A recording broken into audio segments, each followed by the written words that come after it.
Is my 30F relationship with my BF 30M salvageable?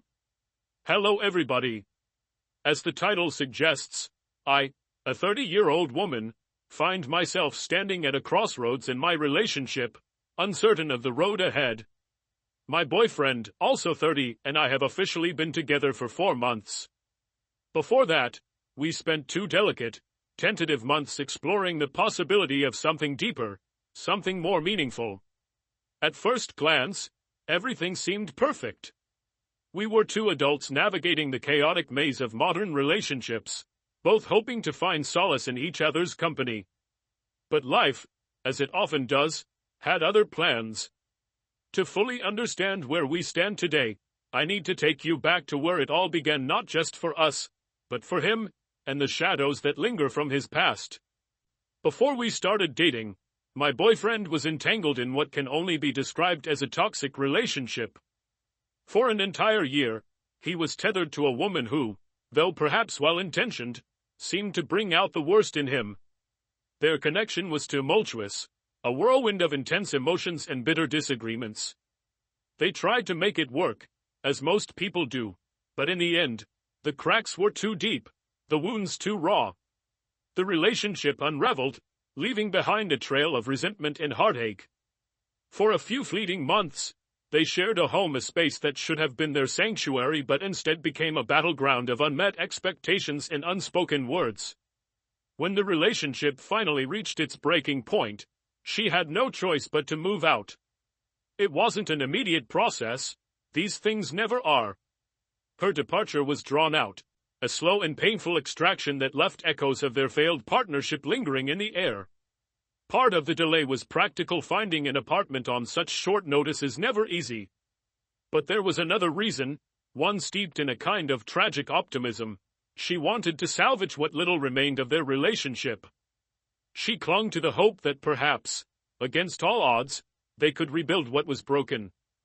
But he was already miles ahead, emotionally and mentally done with it all.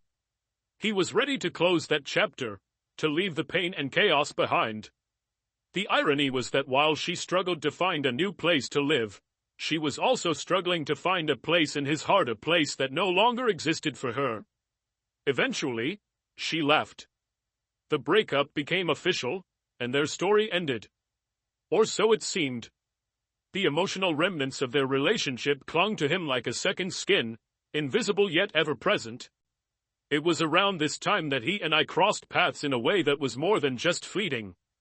We already knew of each other's existence, having been acquaintances in the periphery of each other's lives.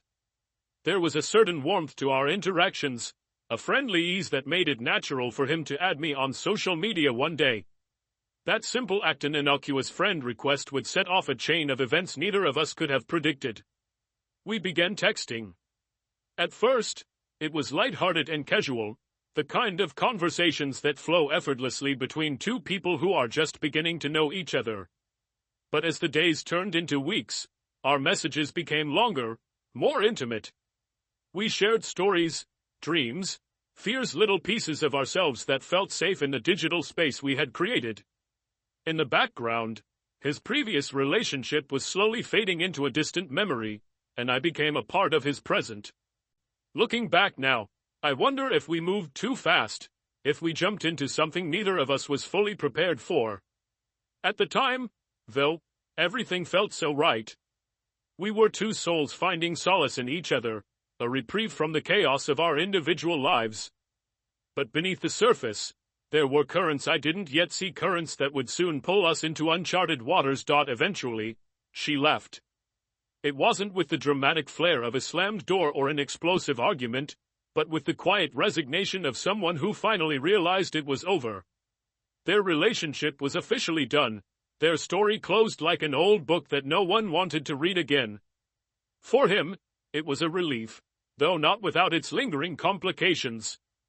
Breakups, even when necessary, leave behind scars, and his were still fresh.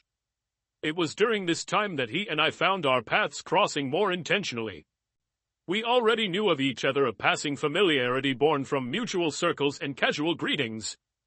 There was a quiet camaraderie between us, a kind of unspoken understanding that didn't yet have the weight of anything deeper. But as his past unraveled, so too did the boundaries of our acquaintance. One day, out of the blue, he added me on social media. A small gesture, but one that planted the first seed of something new. We started texting, just simple conversations at first. "Hey, how's your day going?" Here.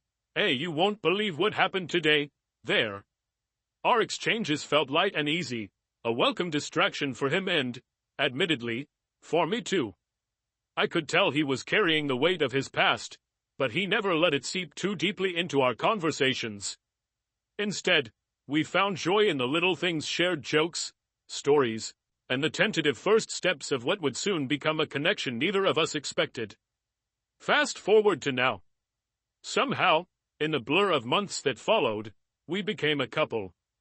Officially, we've been together for 4 months, but our bond was forming even before that. 2 months of dating paved the way, and while it felt like a whirlwind, it also felt right. We were happy, or at least, I thought we were. In the beginning, everything seemed to fall into place effortlessly. I'd stay over at his place once or twice a week, or he'd come to mine. It felt natural, as though we were building something solid, something that could last. I even cleared a small space in my closet for him, a quiet invitation for him to leave his clothes behind without the chaos of shirts draped over chairs or jeans tossed on the floor. It was my way of creating a little corner of my life that belonged to him, a gesture that felt intimate and significant. But lately, something has shifted. It's subtle, almost imperceptible, but undeniable all the same. The past 2 weeks have been off. He still tells me he loves me. He still texts sweet little things that make me smile. By all outward appearances, nothing has changed. And yet, there's a gnawing sensation in my chest, a guttural instinct that tells me otherwise. It's not what he says or does, it's what he doesn't say, what he doesn't do. It's the way his smile doesn't quite reach his eyes, the way his laughter feels just a touch too forced. I tried to ignore it at first, convincing myself I was being paranoid. After all, relationships have their ebbs and flows, right? But last night, the feeling reached a tipping point. He was at my place, sitting on the couch with an air of heaviness that seemed to weigh him down. His shoulders slumped ever so slightly, his eyes distant, and his expression sad. Tired. It was a look I hadn't seen before, and it filled me with a sense of dread. Finally, I couldn't hold back. I needed answers, even if I wasn't ready for what they might be. So I turned to him, my voice soft but firm, and asked the question that had been clawing at my mind for days. "What's wrong?" It felt like the room held its breath, the silence between us stretching taut. His eyes met mine, and for a moment, I saw something raw in them, a vulnerability he rarely let show. And then, just as the words began to spill from his lips, I braced myself for the truth. And then, he spilled it. The words came slowly at first, each one landing heavily between us like the dull thud of a closing door. His voice was calm but strained, the kind of tone you use when trying to keep control of something fragile and unpredictable. "It's going too fast," he said, the admission hitting me like a sudden gust of cold air. "Too soon." I felt my breath hitch, my heart racing as the words sank in. He wasn't finished, though. His eyes searched mine, as if hoping I could somehow make sense of the turmoil he was trying to put into words. "I don't think I've given myself the time I need to clear my mind," he continued, "to really get back on my feet after everything." He didn't have to say her name. She was still an unspoken shadow in our conversations. I didn't take the time to process the breakup properly. I thought I was over it. I thought I was fine. But now I realize I didn't give myself that space. I sat in stunned silence, unsure of how to respond. He must have seen the confusion on my face because he hurried to clarify, his voice more urgent now. "It's not about her," he said quickly. "I don't love her anymore. I never really did." His words were blunt, but they lacked conviction, and I couldn't help but wonder, was that entirely true? Did he really never love her, or was he telling himself that to make it easier to let her go? And if he didn't love her, what did that mean about the depth of his love for me? "She's not the problem," he said, almost as if reading my thoughts. "I don't miss her. I don't even think about her anymore. But we happened too soon." Those words cut deeper than I expected. Too soon. How could something that felt so right, so natural, suddenly be labeled as premature? "And even though I love you," he said softly, his voice trembling slightly, "I think you love me more." My chest tightened, a flood of emotions surging through me: confusion, hurt, and a sharp pang of rejection. I wanted to protest, to tell him he was wrong, but deep down, I couldn't deny that there might be truth in what he was saying.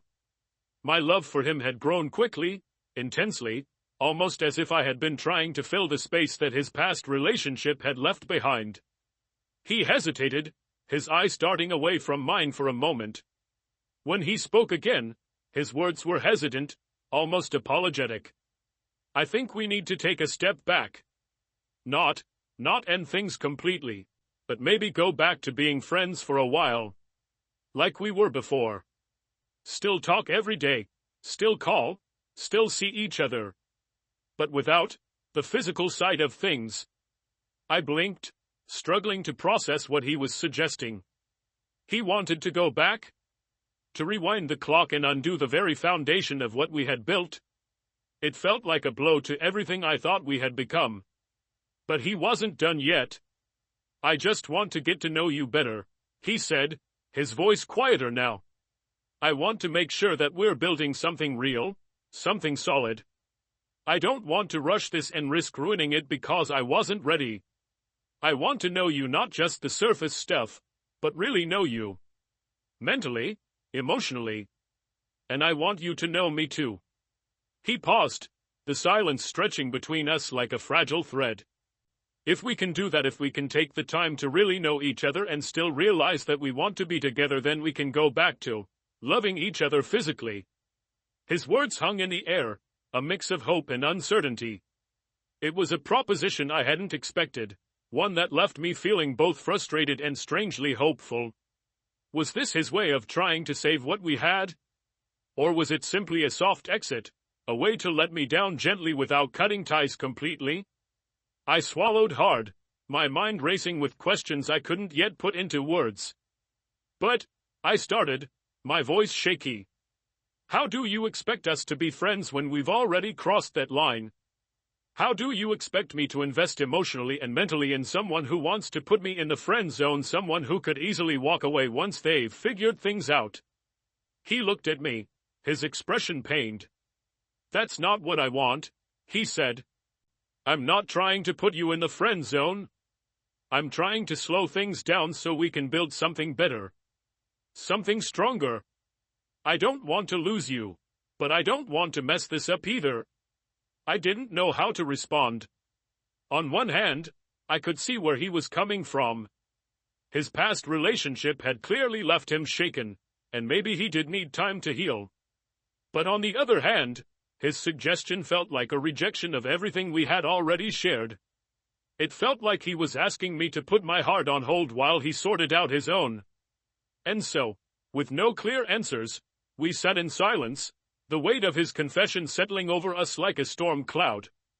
I could feel the tears welling up in my eyes, but I blinked them away, unwilling to let my emotions take over. His suggestion lingered in the air, heavy and unfamiliar. He wanted time and space, but also wanted to keep the thread of our connection intact. To him, it was a compromise, a way to preserve what we had without losing himself in the process. But to me, it felt like a gamble, one with stakes so high that my heart wasn't sure it could bear the risk. I told him the truth, as plainly and as honestly as I could manage. "I can't do that," I said, my voice trembling with the weight of my emotions. "I can't stay in constant contact with someone I'd call my ex. I've been down that road before, and it feels like investing my time and energy in something that might already be a lost cause. It's too painful." He nodded slowly, as if he had expected my response but still hoped I might feel differently. "I understand," he said softly. "I don't want to hurt you, but I don't want to pretend everything's fine when I'm not sure if I'm ready for all of this. I want us to work. I really do. But I think we need to approach this differently." In that moment, I realized how much he was grappling with his own fears and uncertainties. He wasn't trying to push me away out of malice or disinterest. He was struggling to reconcile his feelings for me with the ghosts of his past and the expectations he felt weighed him down. And despite my frustration, despite my own doubts, a part of me still wanted to fight for us.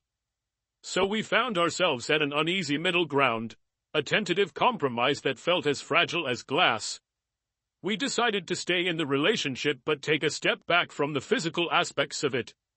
There would be no more kisses, no lingering touches, no nights spent wrapped in each other's arms. Instead, we would focus on rebuilding the foundation of what had brought us together in the first place. The question lingered, unspoken but ever present: is this relationship still salvageable? I wanted to believe it was.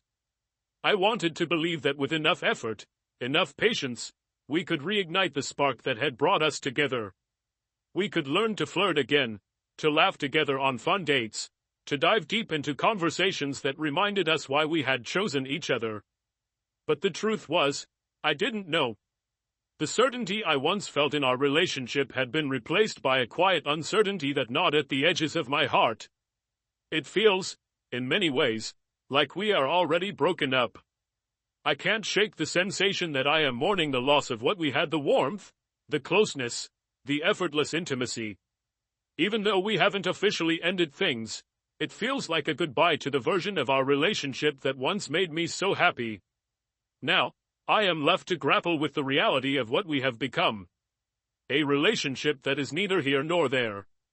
A connection that is filled with potential but weighed down by doubt. And while I want to believe that we can find our way back to each other, I also know that it will take time, effort, and a kind of vulnerability that terrifies me. So here I am, in this strange in-between place, trying to hold on to hope while bracing myself for the possibility that it might not be enough. Maybe we'll find our way back to each other, stronger and more connected than ever. Or maybe this is the beginning of the end, a slow unraveling of what we once thought was unbreakable. For now, all I can do is wait, work on myself, and see if he is willing to do the same. But deep down, a part of me wonders, when does love stop being enough? And how do you know when it's time to let go?